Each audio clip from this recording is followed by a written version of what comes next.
Ay, y es que esto de... la Ciudad de México tiene virus poderosísimos, bastante poderosos, sin que me enferme. Aunque en otras tierras menos contaminantes uno puede llegar sin enfermarse ni nada. Como Salamanca. Incluso en Salamanca no me enfermo. ¿Sabes por qué creo? O sea, por ejemplo, que cuando tomo el metro, ahí es donde me enfermo.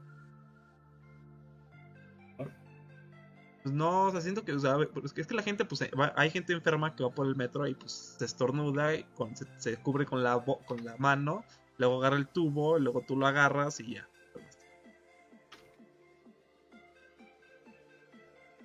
Y ya vale. No, pues. Sí. En fin. Bueno, ya es tiempo suficiente. De los que no hayan entrado a tiempo, fue tiempo suficiente para que hayan entrado. Vamos a comenzar. ¿Qué nos vamos a...? Buenas noches a todos. Después de unos cuantos días que no andamos por aquí, pero bueno, que atacamos las vacaciones. O más bien semanas. Sí, fueron unas semanas salvajes de locura, perdición y muerte. Bueno, no tan así, pero más o menos. Ahí pegándole. Y cuéntanos, Bambot, ¿de qué vamos a hablar el día de hoy? Hoy tenemos y vamos a empezar. Bueno, el tema principal del día de hoy es la tecnología que se utilizó en la guerra y que actualmente utilizamos ya como, pero que al principio que fue directamente para la bélica guerra. Sí, así es, vamos a hablar de todas esas cosas que usamos ahorita en nuestra vida cotidiana, pero que se iniciaron en la guerra. Así como un pequeño spoiler, pues, que es GPS, la clásica comida enlatada de la que siempre se la pasan hablando todo el mundo. El reloj de pulso. Los reloj de pulso. Sí, también energía nuclear, bueno, varias cosillas tan extrañas como toallas femeninas. Así que no se despeguen. Okidoki. Pues bueno, chavos, aparte de todo esto, ya saben que lo que queremos hacer es que cada vez que tengamos el programa, lo queremos que al principio añadir nuestro mérides de cosillas que han pasado y que son buenas por ahí, estarlas recordando. Si quieres empezamos con eso. Oye. Empecemos con las efemérides del día de hoy. A ver, empieza a decirlas. En el 1173, un día como hoy, en Italia se inicia la construcción de la Torre de Pisa, esa que está así inclinadita. Sí, de dato curioso. Creo que ya se podía enderezar la Torre de Pisa, pero creo que alguien, o sea, porque ya hay la tecnología como para enderezarla o enchocarla más. O sea, no se puede enchocar más porque... Sí, porque, o sea, todo se empezó a hacer porque se estaba enchocando ya tanto que se iba a caer. O sea, la torre ya tenía sus días contados, entonces hicieron así como un sistema hidráulico para poderlo sostener. Y bueno, ya que lo desarrollaron, pues, o sea, para que se quedara como inclinada bien, sin caerse más. Dije, no, pues podríamos enderezarla. Y pero todos, no, ¿cómo lo vamos a enderezar? Es un icono de la nación. Sí, es un icono de la... Es un icono de Pisa. Y pues no, entonces va a seguir chueca hasta el fin de los tiempos. Imagínate si se hubiera caído así como que, oh, sí, exacto. O se le enderezaran. Pues es que perdería todo su atractivo, pues el atractivo es ir a tomarte la selfie tratando de agarrarla. ¿Verdad? Así como sosteniéndola. Pues sí, sí perdería como impacto. Yo creo que el que la construyó nunca pensó que por eso iba a ser famoso su torre. Exactamente, así de que no, pues yo voy porque mi torre va a ser la más redonda del mundo o algo así por el estilo. No, porque está inclinada. Ahora. Yo creo que por la altura sí pensaba él que tal vez fuera famosilla, pero pues nada más. Y bueno, siguiendo con las efemérides, un día como hoy, un 9 de agosto, nació Amedeo Avogadro, físico y químico italiano. Él falleció en 1956. Y si lo recuerdan, es aquel del famoso número de Avogadro de química para la cantidad de átomos que tiene un mol.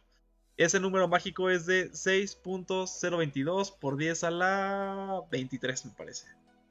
Sí, yo odié tanto a ese señor sin saberlo. ¿Cuál? Sí, fue bastante útil. Su número mágico para los moles. Que para mí no. no funcionaban. Yo y la química no nos llevamos nada, entonces, abogado, donde quiera que esté, feliz cumpleaños. A pesar de sus avances. A pesar de eso, le deseo un feliz cumpleaños. Entonces, porque ya está muerto. Pues sí. Sí, pues imagínate, tendrá que ser alguien como un reptiliano para seguir vivo. Tú como sabes que por ahí no está y no está escuchando y diga, jaja, triunfó el mal, alguien me deseó feliz cumpleaños. Y bueno, ¿qué más nos cuentas? ¿Qué efeméride nos sigue? En 1884, la ciudad de San José, Costa Rica, se convierte en la primera ciudad de América Latina en poseer iluminación eléctrica y la tercera del mundo después de Nueva York y París.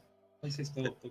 Ese sí fue algo como un poco difícil de creer porque yo hubiera pensado que iba a ser algo así como, no sé, México, alguno de Brasil, Buenos Aires. Más bien Buenos Aires iba bastante bien. Y no, resultó que fue San José, en Costa Rica, en medio de la selva, donde ponen electricidad. A mí no me engañan, fue para tener aire acondicionado, aunque no existiera todo. No, en una de esas, pero bueno, fueron los primeros en ponerla. No sabemos, bueno, yo no tengo el dato de cuándo fue. Yo tampoco. Y quiero pensar que fue por épocas porfirianas. Yo también creo que haber sido por el porfiriato, aproximadamente. Un buen dato para checarlo y luego decirlo. Seguramente luego va a aparecer ahí en 1890 en la Ciudad de México, bla bla. Ver, bueno, y el. Ajá. Aquí le vamos a preguntar. Google. A ver, yo voy a adivinar sin saber. Yo digo que fue en 1892. A ver, ¿y qué digo? Pues, fíjate, la generación de energía eléctrica inició en México a finales del siglo XIX. La primera planta generadora se instaló en París en 1969. Estuvo en León, Guanajuato, y era utilizada para la fábrica textil La Americana. ¿Y en qué año fue? 1879. No, eso fue en París y... Porque dice que en París se puso la primera disposición de energía eléctrica. Tiene que ser en París. En 1889. Ah, bueno. Sí, bueno. Falló por 3 años. Close enough.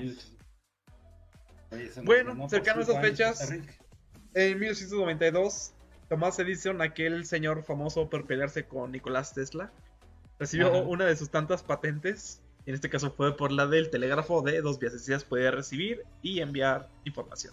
Recuérdense, para los que no recuerdan, para todos los millennials nuevos, bueno, últimos millennials, ¿cómo decirlo? Es que hay millennials viejos, que son los de inicios de los 80s, que son así como los primeros millennials, y luego están así como los últimos millennials, que son los de finales de los 90.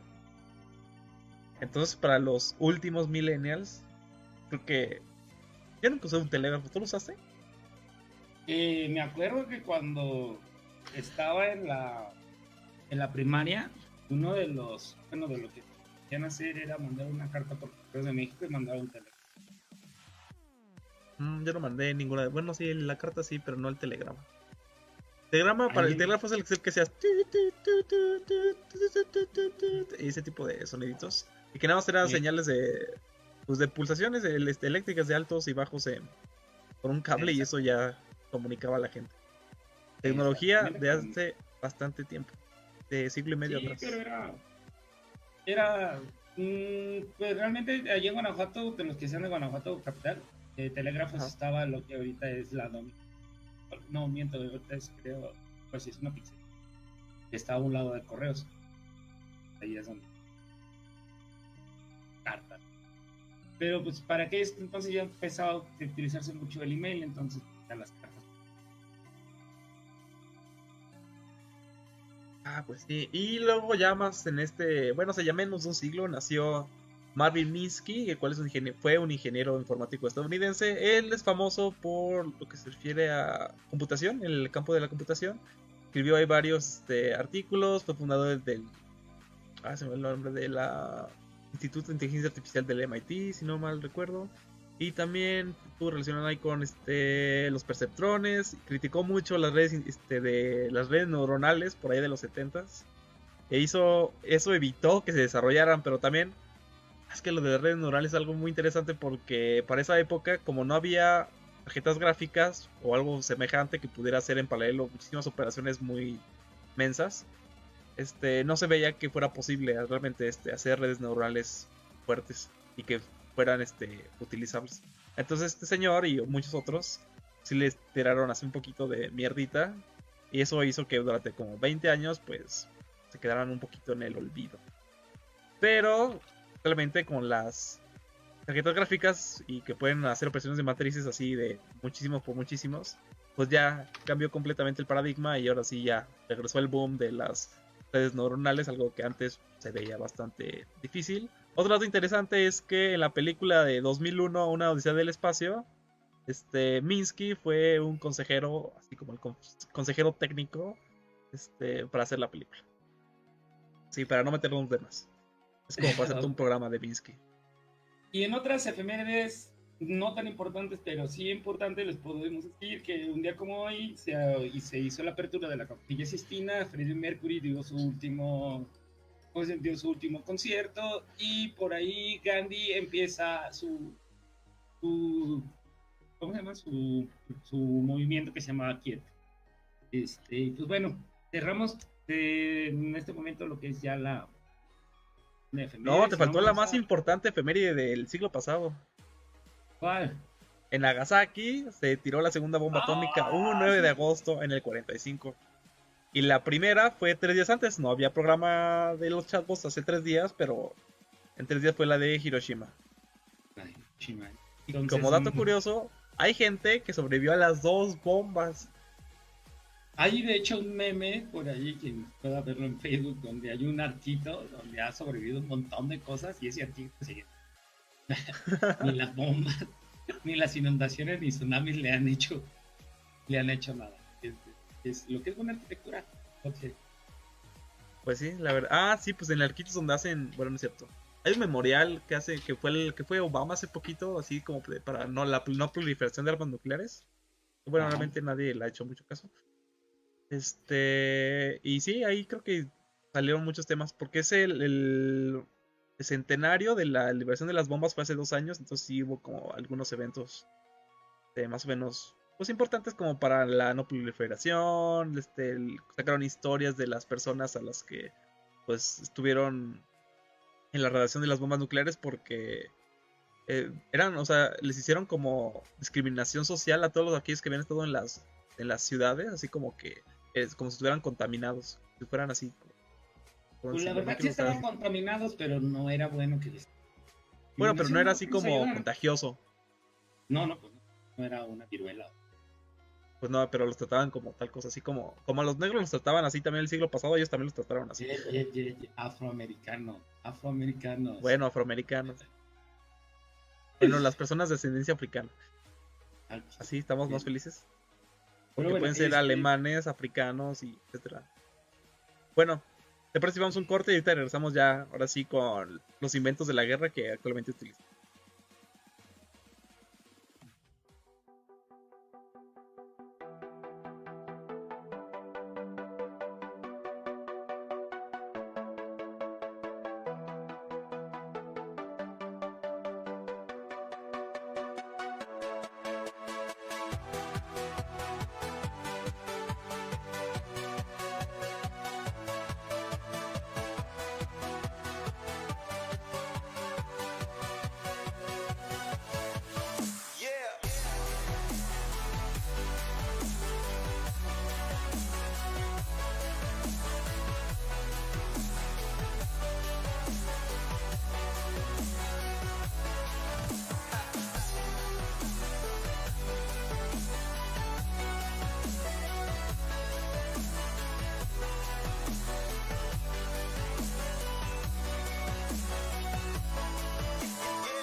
Y estamos de vuelta después de un ligero break para que nos desestresemos, para que vayamos a otras partes. No sé a dónde haya querido ir, la verdad.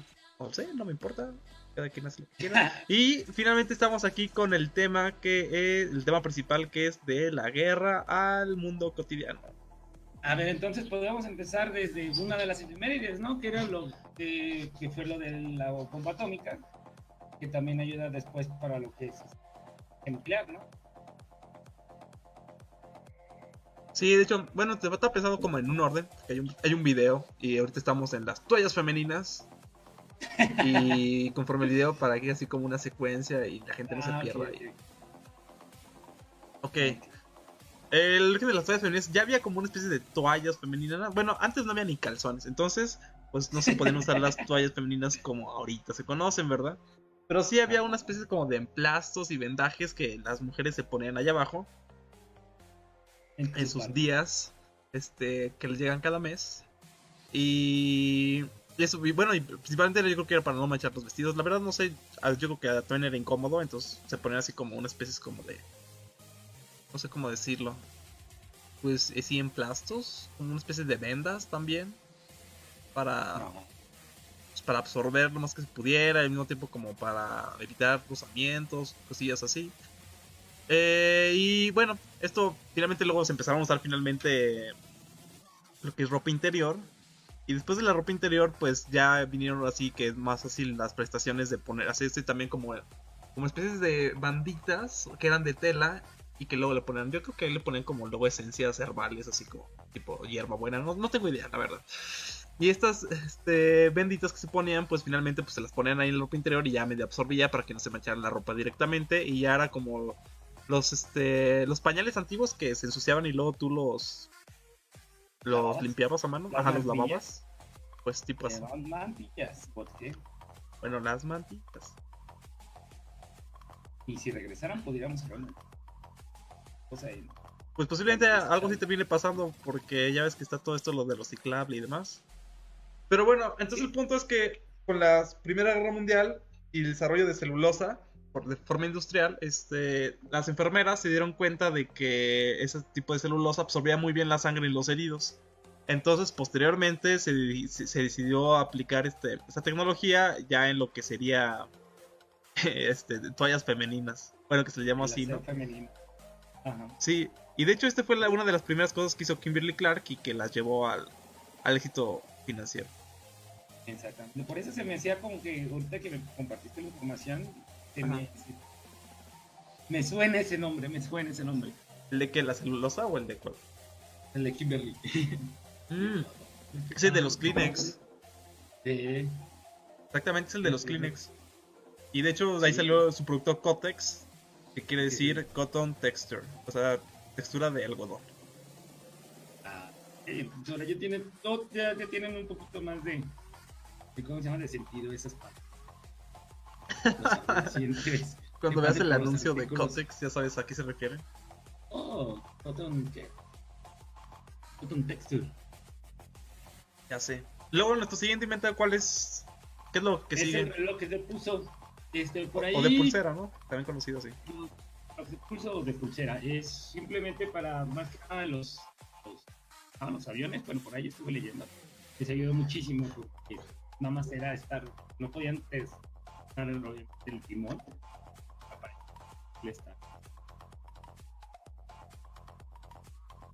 poder ver el tiempo y no sé si se acuerdan, se utilizaba mucho, no sé si todavía muchos abuelos lo utilizan, lo que era el reloj y ahorita para muchos muy de moda, pero realmente fue un invento que se guerra porque era fácil acceder a la hora, bueno, hacer la hora. Y por ahí tengo un dato curioso, hay un señor que escribió un libro llamado El cielo y el infinito y habla sobre cómo eso en la guerra zarista, cuando pasan del ¿sabes? Al régimen de la República, de cómo un señor no sabía leer ¿cómo se llama? El blog que había las estaciones de tren, entonces él si quería ir en el tren tenía que irse desde la mañana y esperar a que llegara, que tenía para poder y que le regala un reloj de pulso. Pero bueno, son cosillas que un pequeño. ¿Sí? Pero les leo la información tal cual. Dice, a principios del siglo XX, saber la hora a cualquier momento era un lujo que no cualquiera podía dar.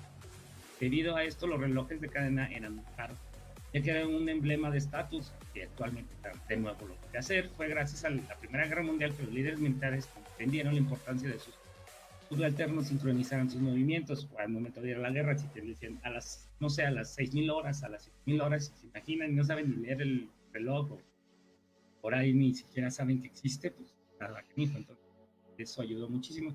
Dice, el encargo le fue dado al joyero inglés Jonathan Maplin, quien diseñó los relojes de pulso para los soldados pudieran mantenerse al tanto de la hora sin descuidar sus armas o sus espadas. Es lo que les decía también, para los pilotos les ayudó muchísimo. Y aparte, los primeros relojes de pulsera eran de pulso, se manejaban con movimientos. Bueno, actualmente sí, bueno, todavía quedan creo que algunos por ahí que sí son desde que con el mismo movimiento haces la inercia necesaria para el pendulito y otra vez quizás no. Sí, hay unos que, bueno, en la información que tenemos, uno dice que fue el joyero inglés, pero hay otros que dicen que fueron los primeros los japoneses.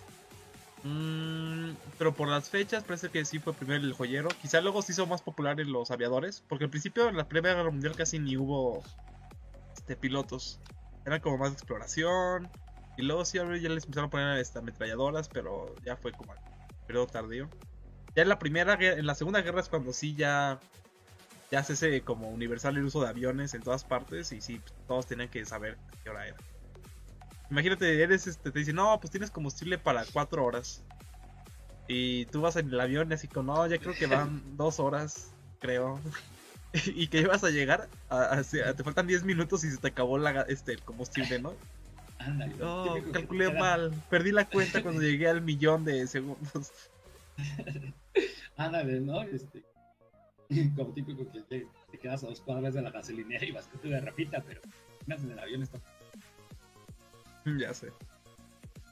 ¿Cuál es el siguiente invento que tenemos ahí listado? Es el acero inoxidable.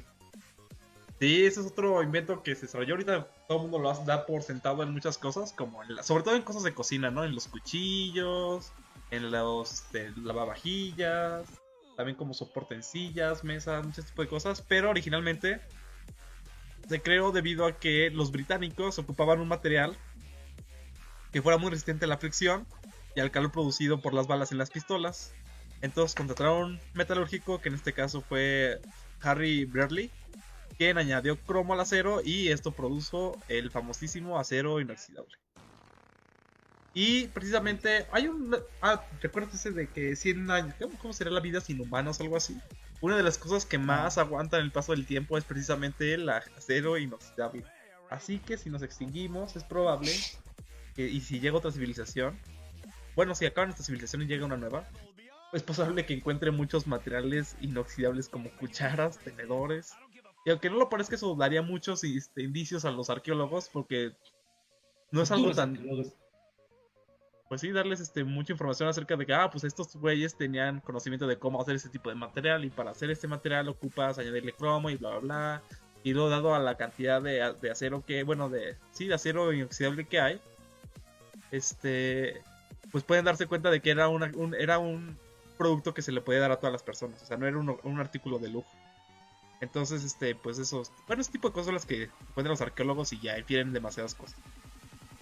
Claramente, yo sigo dándole gracias por esos tenis inoxidables donde tienen aquí dorados y esos cuchillos inoxidables. Los utensilios de cocina, bueno, y de medicina y de todo, que sean con acero inoxidable, sí fue un mega avance. Bueno, y obviamente las pistolas también, ¿verdad? Gente, y vámonos entonces a la siguiente, y creo que a todos nos va a interesar, es la comunicación inalámbrica, es el uso de las ¿qué es la radio ondas? ¿Cómo se le llama por ahí? El espectro electromagnético de la luz, por llamarlo de forma más amplia, para usar en la transmisión, porque esto no solo fue así como el Wi-Fi, porque no había Wi-Fi, fue más que nada en lo que se refiere a ondas de radio, que es un rango específico del espectro electromagnético. Así como... Ajá, dime. No, adelante, sí. Sí, ese es el radio que tú usas así como para comunicarte, bueno, que te llegan las estaciones de radio y todo eso. Bueno, pues antes no había ni eso para que se den una idea. O sea, no podías prender tu radio y decir, oh, voy a sintonizar a fulanito.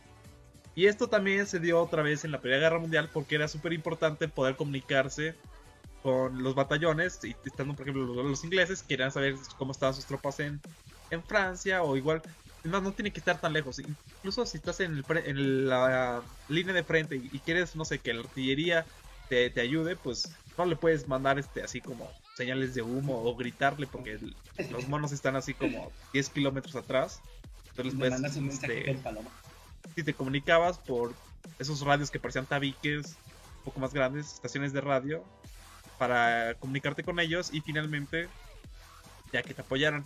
Y de hecho, el uso de radio también involucró mucho lo que es ahora como el campo de inteligencia, porque dado que eran señales de radio, estas pues se emiten a todas partes. O sea, generalmente la emisión de radio es esférica, es decir, que el emisor emite y se difunde por todo alrededor. Entonces eso permite que los otros aparatos que reciban ondas de radio pues también puedan capturar sus mensajes. Entonces obviamente eso llevó toda una tecnología de cifrado y etcétera, que podemos quedarnos ahí todo un rato. Exactamente.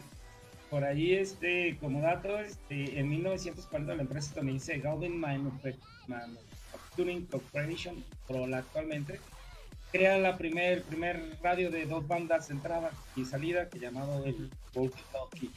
Pero la situación está en que todavía eso lo vivimos pues los antiguos millennials pueden encontrarse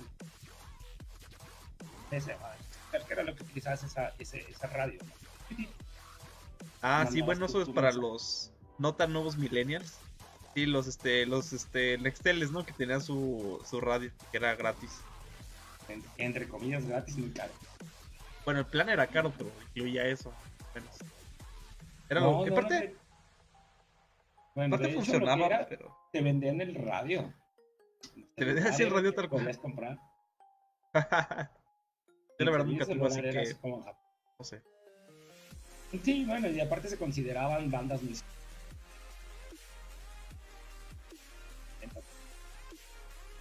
Y pues mucha gente lo utilizaba y era entre comillas barato porque más personas dice que estar cometores, vendedores y todo eso, pues era más fácil tener una línea abierta que estar haciendo llamadas, y más en los planes en México.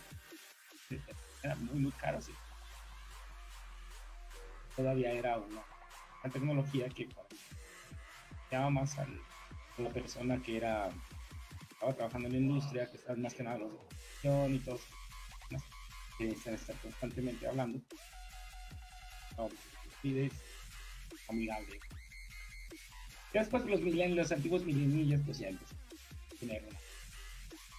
Pero bueno, ese nada más curioso de lo que era la Motorola y los primeros radios eran de esos no está rico. Sí, me iré, por favor, aquí, ayúdenme, me están matando. Sí, bueno, y como dato para estén informados, o sea, las ondas de radio el espectro más o menos están en el rango de 10 kHz a más o menos 10 MHz. O sea, entre kilohertz y megahertz todavía son ondas de radio. Bueno, de hecho todavía después se considera.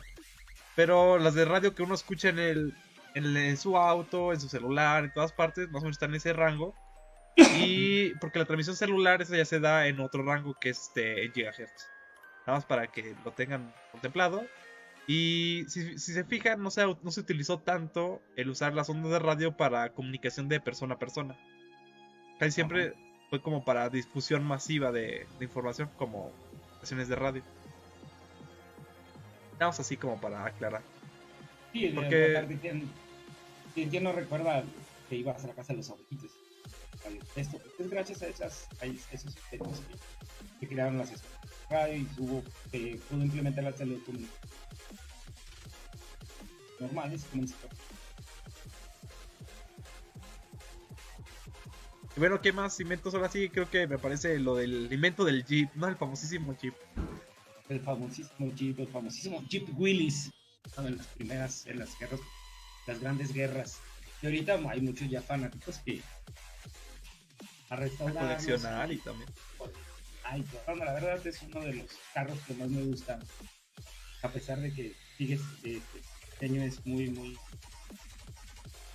vista por decirlo así, sigue siendo un, no sé tú qué piensas. Pues sí, el Jeep fue diseñado, bueno, realmente, bueno, vamos a empezar de su nombre, ¿no? Por ahí de la Segunda Guerra Mundial, para los campos de África se empezaron a... Bueno, y también para Europa, el gobierno de Estados Unidos pidió a los fabricantes un tipo de vehículo que se pudiera usar como todoterreno, y de ahí salió pues este vehículo, el cual tenía como siglas GP, que en inglés son GP. Entonces, de su nombre, hay unos que dicen que fue por Popeye el marino, bueno, Popeye, que había un gato, un perro, algo raro, un animal raro que se llamaba Eugene Jeep y que de ahí agarró el nombre. O la otra, que yo creo que es más probable, es que dado sus siglas, que son G y P, o sea, luego lo cortaron y fue simplemente Jeep. Es ¿sí? Es más o menos lo que pasó con el término gringo, ¿no? Que aquí lo utilizaban que decían gringo.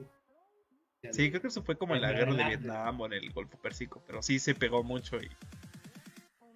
Sí, porque iban de verde, ¿no? Y los querían que se fueran. Entonces, ellos se quedaban sin... ¿Sabes qué se dicen gringos? Entonces, gringos.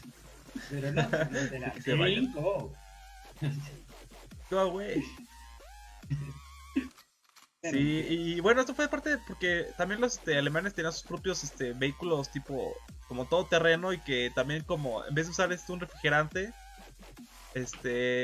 como compuesto usaban luego agua o luego podían incluso refrigerarse con únicamente aire, eso no estoy muy seguro.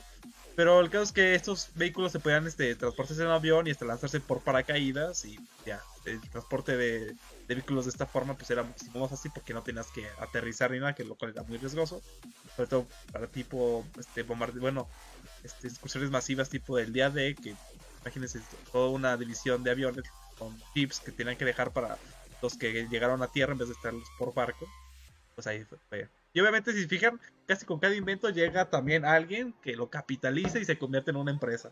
Así como con Kotex, bueno, con Kimberly Clark, creó lo de Kotex, también los de Motorola en el pasado, aquí también Jeep, y curiosamente Jeep era una unión de varias empresas de coches de Estados Unidos, pues al final se unieron en una y salió Jeep, ahí no sé qué pleito habrán tenido, porque si eran como cuatro, era Willys, Overland, Bantam y Ford, entre todos ellos crearon el Jeep, y luego salió la empresa Jeep. Entonces ahí no sé cómo. También aquí podía entrar el Chito, el mentado bochito del Volkswagen. Y fue hecho para la guerra. ¿Por qué? Porque en situaciones, no me acuerdo si fue cuando estaban peleando allá por donde. Sí, norte de África. En norte de África, necesitaban un carro que enfriara por aire y no por agua. Eso fue la hacia el mundo. Y aparte de esto, ¿tú sabes de qué empresa viene? No, sé que es alemana nada más, pero no sé de que venga de otra empresa. Lo hicieron no es Ferrari, es... se me fue el nombre de esta marca que también tiene el Spider. ¿Mercedes? No es Mercedes, es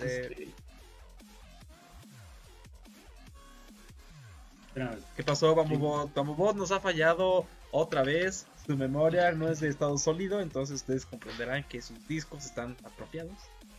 Y bueno, lo que nos cuenta, vamos a seguir con lo siguiente, que son los viajes espaciales. Aunque no lo crean, los viajes espaciales empezaron con las bombas lanzadas por el ejército alemán sobre Londres. Y es que los alemanes empezaron a extrañar un sistema de lanzamiento de bombas que, bueno, los misiles tipo B-2, los cuales eran básicamente cohetes que se lanzaban desde Alemania, no iban por avión ni por bombarderos ni nada de eso. Simplemente se lanzaban desde Alemania, tenían una carga explosiva y por un sistema de navegación y por buenos cálculos de los ingenieros alemanes, pues llegaban a Londres y explotaban. B-2 fue el nombre de este misil de largo alcance que se utilizó ampliamente en la Segunda Guerra Mundial, e incluso hay crónicas del silbido que hacían al atravesar el aire, que era escalofriante, y que luego incluso la gente nada más escuchaba el silbido antes que las alarmas y ya sabían que había que correrle. Y esto de silbido era porque... A ver, dime. Ahora sí ya lo encontré, vienen de Porsche. Los primeros motores que se utilizaron fueron diseñados por Porsche. Y de hecho ya después en el camino Volkswagen, el sistema de por aire, Porsche, es que yo voy a poner mi propio por el caballo. Y ahí. Ajá. Y esta historia la pueden ver en un videojuego llamado Need for Speed Porsche, que sale más o menos por aire en el 2000. Y ahí te va la de Porsche y de cómo, porque los Porsche eran autos de rendimiento y Volkswagen se depende diciendo era el auto del pueblo, que era un auto económico y fácil. Pero bueno, perdón por interrumpir ya. Sí, ya me interrumpió, interrupción de nivel 1, que me interrumpió como del teclado. Y esas cosas de pantallazos azules que te interrumpen a media pisteada. Y bueno, regresando, entonces esto silbido que se daba de estos misiles era porque viajaban 4 veces más rápido que el sonido, es decir, viajaban alrededor de 1000 metros por segundo y pues eso hacía ese sonido extraño. Bueno, algunos dicen que silenciosamente, pero bueno, siempre se escuchaba un poquito después. Finalmente, después de la guerra, pues ya saben que se repartieron los gringos y los rusos, los científicos. Y pues ahí los gringos sabían a lo que le estaban tirando. Y se llevaron algunos científicos. Y los cuales posteriormente los utilizaron para el lanzamiento de los cohetes de la NASA. Entonces así fue como se vinculó finalmente los cohetes con los viajes espaciales. Ahora sí vamos a regresar a los sartenes que tanto nos gustan, que nadie cree que empezaron en la Segunda Guerra Mundial. A ver, cuéntanos, Bambobot. Por ahí nos dicen el teflón y todo el mundo lo conocemos por los famosísimos sartenes de teflón donde no se te pega tu... Entonces dice, el primer uso del teflón fue durante la Segunda Guerra Mundial y DuPont era la compañía encargada. Los científicos estadounidenses trabajaron en la primera bomba nuclear en el proyecto Manhattan y necesitaban un material que podía resistir la corrosión del hexafluoruro de uranio. Que es, y me quiero imaginar porque era cáncer plástico. Sí, yo creo que parte de la producción de las bombas atómicas ocupaban el hexafluoruro de uranio y obviamente tenían que contenerlo en algún recipiente. Y esto, al ser súper corrosivo, pues ocupaban algo que pudiera aguantar esa corrosión. Entonces aquí fue que crearon el teflón, bueno, conocido como teflón, realmente tiene otro nombre, entonces se los digo. Entonces, dado que este material era muy resistente a la corrosión, pues luego a alguien se le prendió el foco y dijo, oh, ¿qué tal si revestimos cosas de cocina o cosas así donde pues es altas temperaturas, luego también hay como muchos alimentos y cosas? Entonces revistieron las sartenes y mocos. Se empezaron a usar los sartenes de teflón en todas partes. Pero esto fue alrededor de 1960 cuando salió el boom del teflón en Estados Unidos. En la Navidad, para que prepararan sus rellenos de pavo y todo eso. A ver, ya tengo el nombre tarbalengüesco del teflón. Es politetrafluoroetileno. A ver, otra vez. Politetrafluoroetileno. A ver. Politetrafluoroetileno. Ándale, ese mero. Y bueno, ahorita hay muchos dicen que el teflón te causa daño, bla, bla, bla. Pero algo curioso que encontré durante esta investigación es que en general, o sea, el teflón se produce a una temperatura de 800 grados Celsius, más o menos. No, Fahrenheit. Que son más o menos como 400 Celsius. Entonces, a menos de que tú calientes tu sartén como a 300 grados centígrados, no se producen sustancias nocivas con el teflón. E incluso cuando lo rayas y te puedes llegar a comer como trozos de teflón, pues esto en sí realmente no va a tener mayores consecuencias, porque dado que es un material básicamente inerte, porque es altamente resistente a la corrosión, pues así como entra, en teoría va a salir. Claro, no se trata de que te comas un sartén, ¿verdad? Porque obviamente te vas a morir. Pero así en pequeñas dosis no es como que te vaya a pasar. Pero entonces, por decir, si en mi platillo dice que debo de hacer una cocción a 300 grados, pues entonces es un error y no lo hagas. No, pero los hornos no llegan a 300, llegan como a 200, no, a 180, 200. Pero no lo sé. No, sí llegan, sí hay unos que llegan a 200. Por ejemplo, el horno de piedra tipo pizzas, ahí sí llega bastante alto, creo. Pero pues ahí no vas a usar eso, ¿no? Vas a usar nada más como charolitas. No, entonces no puedo hacer una pizza ni hacerte. Pues la verdad no es recomendable. Siendo pues para estén enterados y no vayan con lo que les dice la tía. Como en el post que pusimos hace 2 días, precisamente sobre esos remedios caseros de la tía. Que pues, no hay que seguirlos a veces de todo. No, hay que siempre tener que tener un pensamiento crítico y todo lo que te digan y más en el área de la salud. Sí, porque luego hay muchos como rumores y mitos sobre todo tipo de cosas. Bueno, hay que ir siempre como hacia algo. O sea, porque luego hay gente que hasta se dice ser como... O sea, los anuncios no es información científica. Eso es muy importante. Como tipo los productos maravilla, ¿no? Tómate mi producto y serás un genio en 5 días. Ándale, exactamente. Pero bueno, vamos a la siguiente. Energía nuclear, que era lo que ya más o menos estábamos hablando hace unos programas.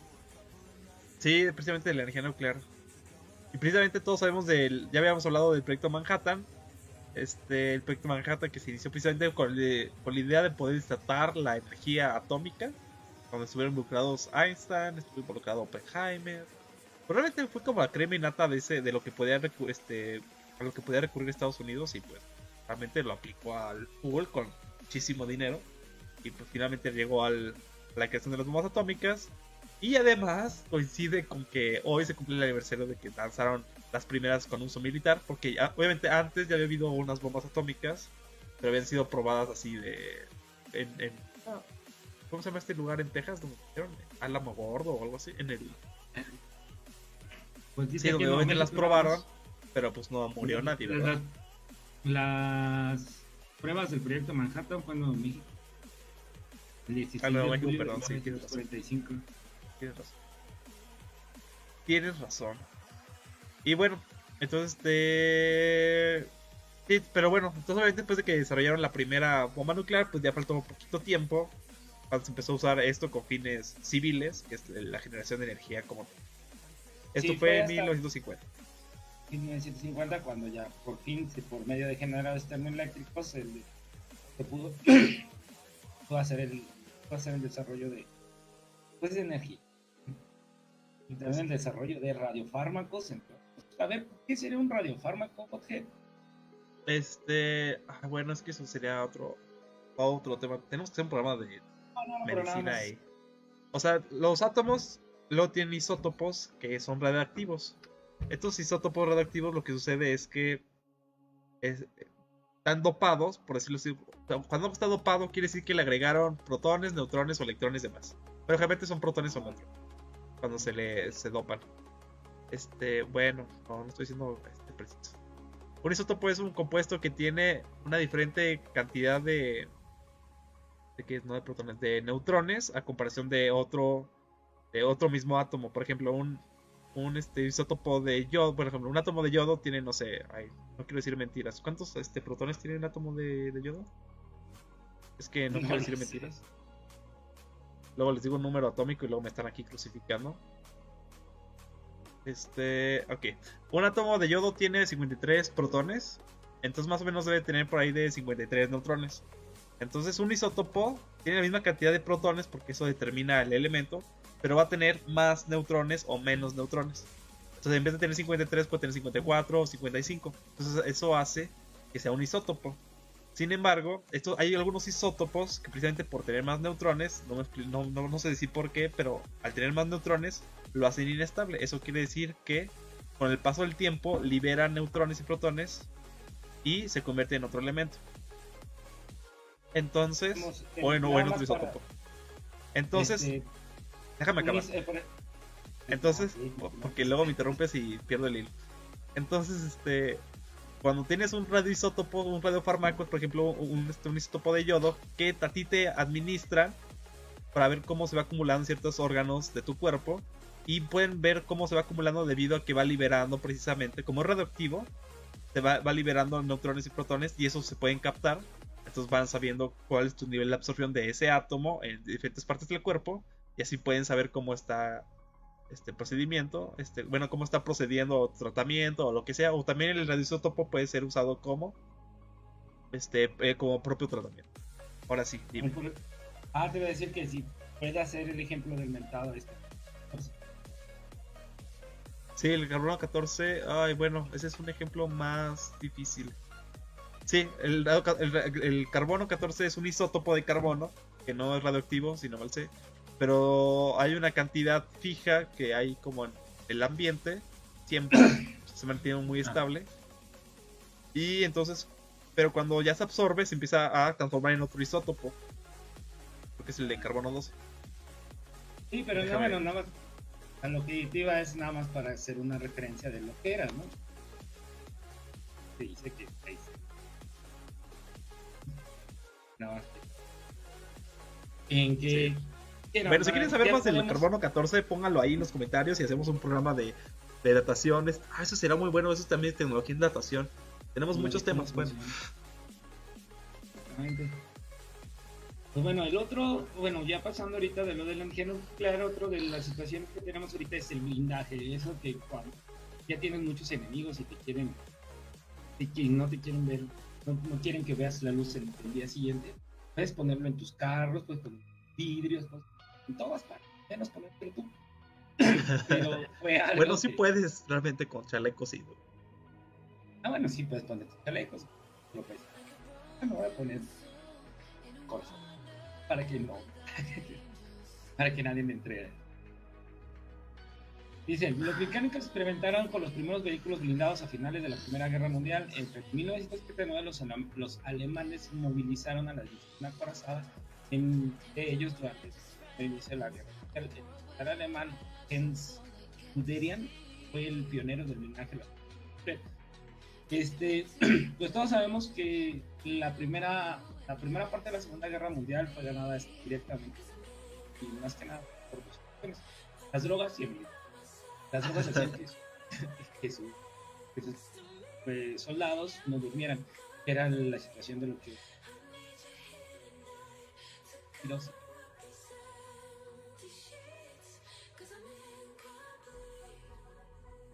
en el crack a lo que estaban las personas porque tenían de comer y seguían.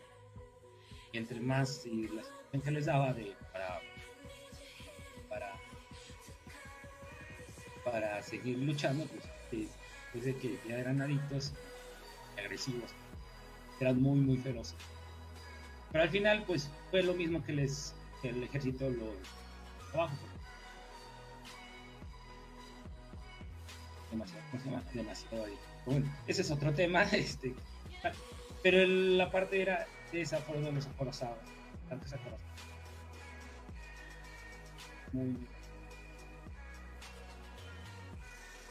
el blindaje, como se da en la Primera Guerra Mundial, en blindaje es liviano, el antiguo blindaje, ¿no? Sí, entonces no serán planchas de acero puestos ahí, carros y ya. Exactamente. ¿No? Entonces el nuevo blindaje que se da por parte de la Alemania nazi,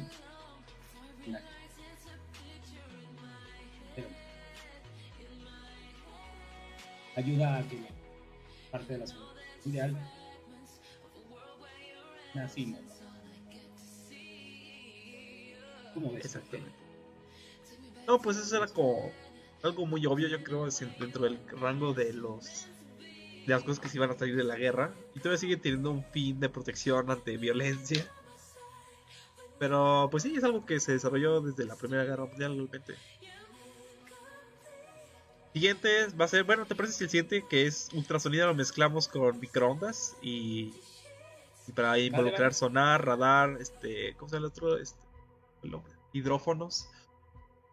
De los que, ya lo hablamos de temas, es que un día donde vino, ¿no? De la estación de la Ariana, esto del mismo Challenger, no supieron megabetas. Exactamente. Sí, y finalmente el sonar y el radar se usaron muchísimo en la guerra para detectar precisamente submarinos y también lo que son luego aviones. Y pues eso, la famosísima batalla de Inglaterra, que bueno, ya investíguenlo ustedes un poquito para que no les dejamos todo aquí, que permite detectar los aviones. Finalmente todo ese tipo de tecnologías al final se decantaron en lo que es el ultrasonido, que es el que se usa mucho para monitorear como, bueno, ya saben lo típico, los bebés, las ecografías. O sea, que dicen, sí, quiero hacerme una ecografía, pues se usan ondas de sonido y dependiendo de cómo reboten es como se puede recrear la forma del feto. Y el otro, en microondas, ya que se había descubierto con el radar y cosas así, cómo se podían cómo se reflejaba, pues ahora hicieron un emisor de microondas, pero solo dejaron una apertura. Y eso se dieron cuenta que permitía calentar las moléculas de agua y eso podía generar la cocción de los alimentos. O el calentamiento de los alimentos. ¿Cómo la calentaban? Me imagino que es a base de excitación solar. Así Sí, que debido a la frecuencia del microondas, esta choca con los átomos de agua y eso hace que vibren. Entonces al vibrar aumenta su energía cinética y eso hace que se caliente. Entonces ya se puede... Eso sí, por favor, nunca calienten tus pies. ¿Por qué no los quieres dejar? Saben muy feo. Quemen su casa y ahí pongan arriba una en África. No las calientan en el micro. Saben muy feo.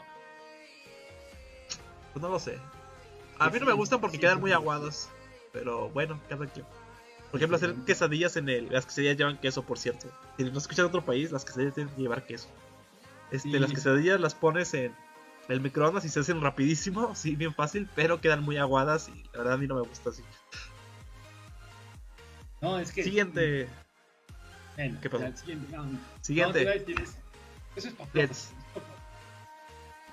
Los Jets. Los Jets se terminaron de desarrollar, se empezaron a desarrollar en la Segunda Guerra Mundial por Heinkel G, que es un alemán, y por Hans von Ohain, que también es un otro alemán. Y fue hasta el 44 cuando salieron los primeros jets operativos. Esto ya era demasiado tarde para el Führer, es decir, Hitler.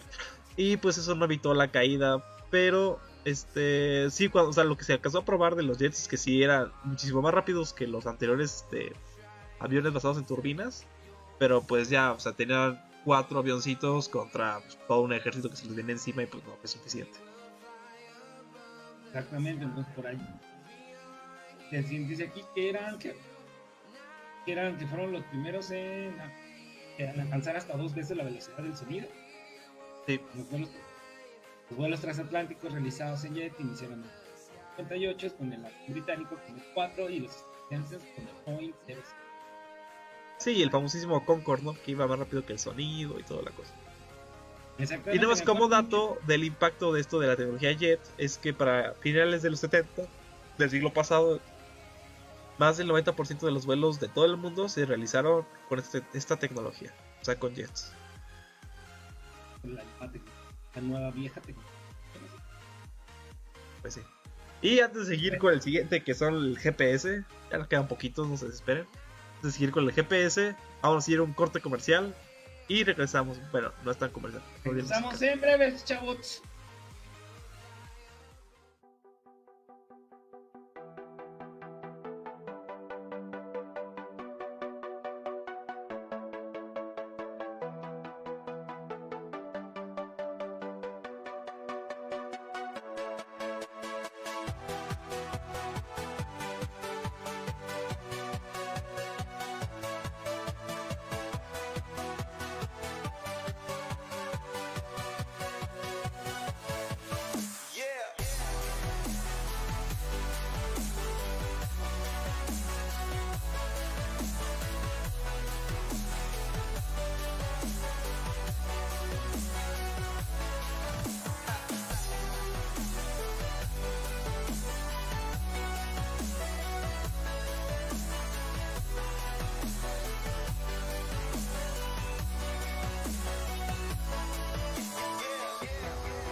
Y hemos regresado para finalmente terminar.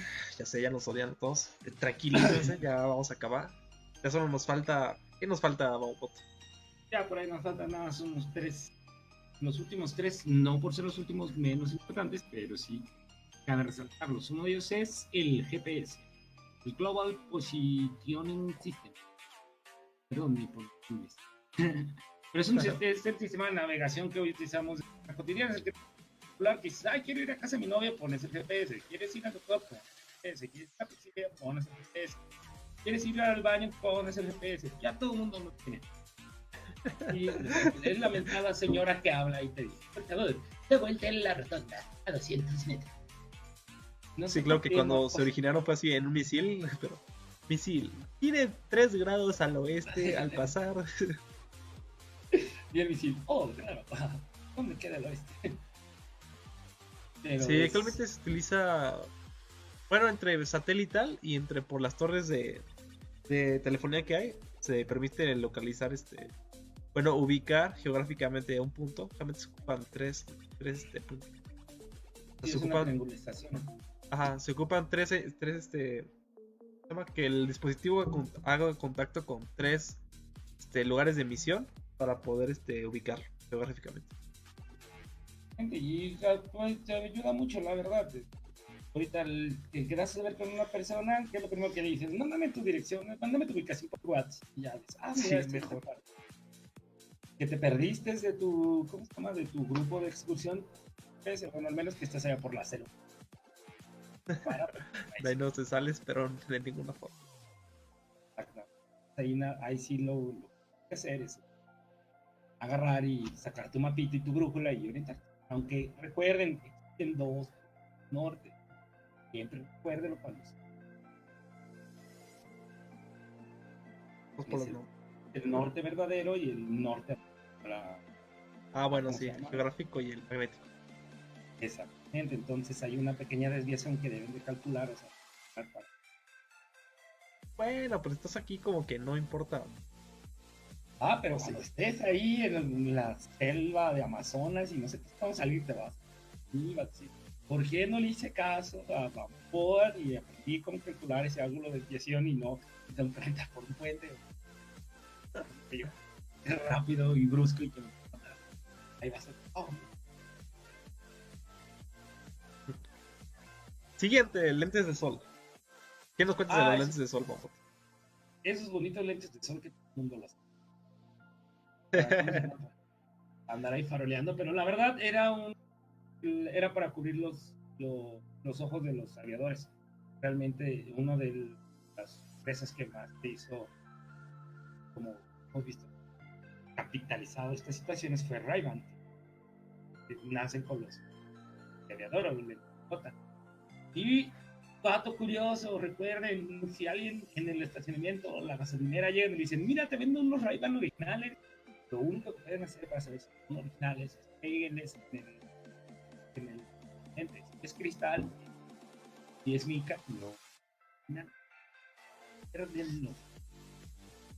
Ray-Ban se caracteriza por utilizar cristales, lentes. Y más que nada, si le quita la capita negra es que es falso, y si se raya bien es cristal. Y así, no, pues sí era original, pero no te. Pero estas gafas se utilizaban para evitar el brillo, más que nada pues, podían así para ellos. Aunque pues no es como un carro que necesitan tener así. Pues sí les ayuda. Pegar y una tecnología que hay. Sí, reduce bastante el brillo. Sobre todo en Navidad. Y bueno, ya ahorita todo el mundo lo trae de farolero y nada más así como, voy en la calle, los voy a poner. O todo fueran manejando o algo así. Bueno, no sé. Ya cada quien. Cada quien es libre. Decir, a muchos que utilizamos la computadora por muchísimo tiempo, hay una cosa que se les puede poner a los lentes. Sales al sol, pues en oscuro, pero la computadora se hace un poquito más opacos para evitar tanto. Entonces, por ahí que los que sufran de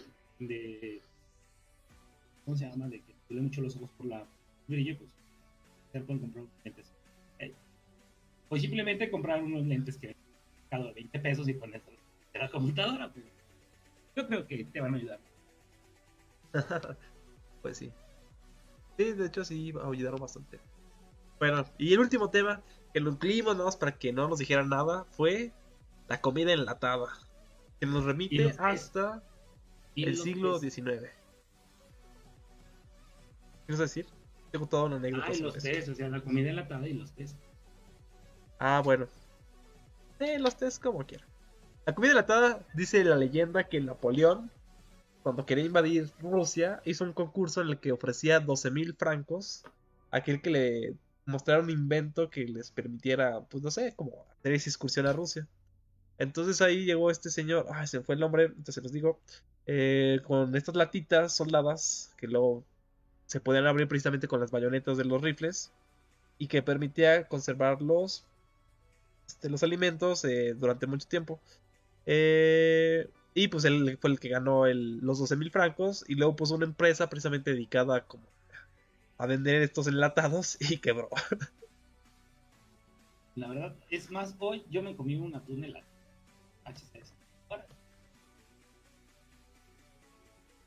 Bueno, ya después de que lo abres, dura mucho. Ajá. ¿Tú sabes más o pues menos sí, cuál es? Por eso se usa muchísimo la comida enlatada. Aquí está, sí, es el nombre. Se llama Nicolas Appert y ya van más de 200 años de que descubrió inventó este sistema para la comida. Un dato curioso es que eran de estaño, porque el estaño pues, es un material bastante sencillo de encontrar y al mismo tiempo se puede soldar bastante fácil y no era tan oxidable como otros materiales como hierro.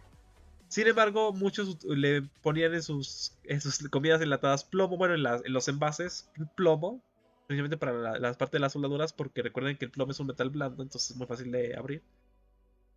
Y pues obviamente no sabían que el plomo era tóxico, entonces hubo varios ahí que se habían dado su... Pobrecillos.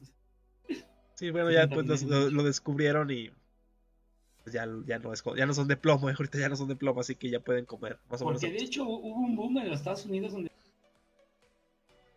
todavía existen vajillas muy, muy bien decoradas y todo. ¿Cómo? Pues sí. Pues no. Plomo. ¿No te acuerdas o no? O quien se acuerde de aquella gasolina todavía que se llamaba Nova. Antes tenías la Magna y la Nova. Esa para dos entonces, ¿cómo parece? Magna sin plomo. El plomo. El enemigo de la humanidad hace 10 años. A ver, ahora sí, el último, para acabar. Las bolsitas de té. Las bolsitas de té fue creado para los soldados ingleses para la Primera Guerra Mundial. Y ahorita pues lo podemos encontrar en tu extra Watch Thomas. Como parte de las comidas enlatadas, por decir. Pero antes que para la guerra les daban así como un tipo vaso infusionado. Que sí, algo totalmente es lo que les daban y les daban sus bolsas. Para que no les olvide. A las 4. Sí, a las 5 de la tarde.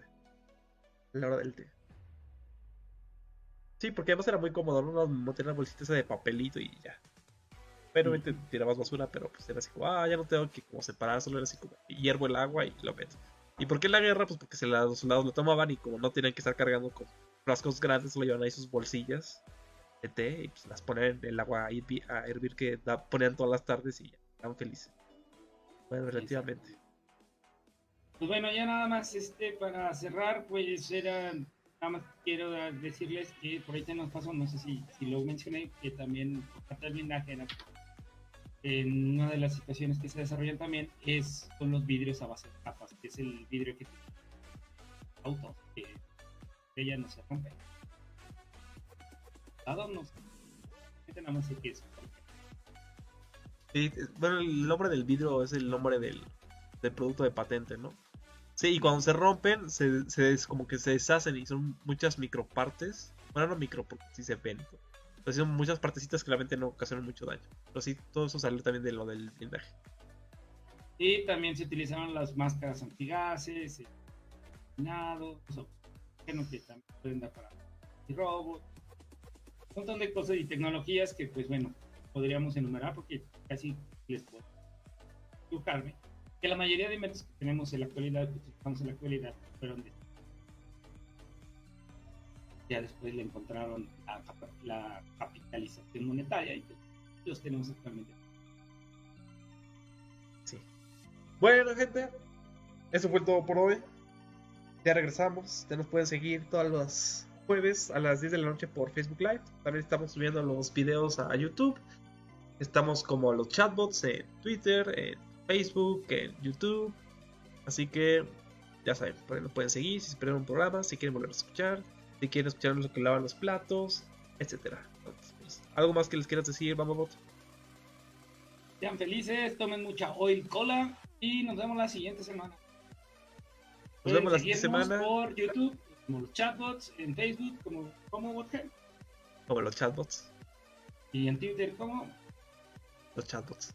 Recuerden que Botgen no tiene un disco de estado sólido y por eso tenemos que repetir las cosas. Pero fuera de eso, si tienen también comentarios sobre algún tema, cómo funciona algo, que ya vean que hay muchos temas que podemos comentar, pónganlos en los comentarios o mándenos un mensaje si nos conocen personalmente. Y nos vemos hasta la próxima. Yo soy Gbot y me acompañó. Bambabot. Hasta la próxima. Chao.